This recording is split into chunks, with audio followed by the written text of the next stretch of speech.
في ليلة العيد البيت كان كله هادي، هدوء غريب مش شبه أي سنة فاتت.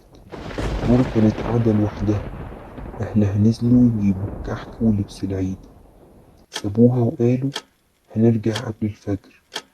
بس الساعة قربت على 3، وفجأة سمعت خبط خفيف على باب الشقة. افتكرتهم رجعوا، قامت بسرعة وفتحت الباب، بس مفيش حد. قلبها دق بسرعة، بس قالت يمكن حد من الجيران. قفلت الباب ورجعت أوضتها. بعد دقيقة سمعت نفس الخبط تاني، بس المرة دي كان أقوى. المرة دي صوت همس من ورا الباب: افتحي، أنا ماما. نورة اتجمدت. صوت مامتها، بص موبايلها رن في نفس اللحظة، بس المتصل كان ماما. ردت بإيد بترتعش: انتي فين يا ماما؟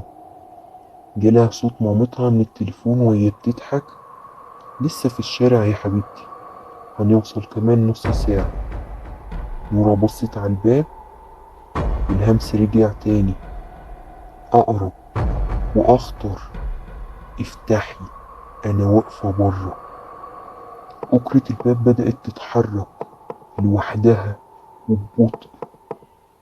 نورا رجعت لورا وهي بتعيط، وفجأة الخبط وقف. عدى كام ثانية من الصمت، وبعدين صوت جاي من وراها من جوه الأوضة: طب ما أنا دخلت خلاص.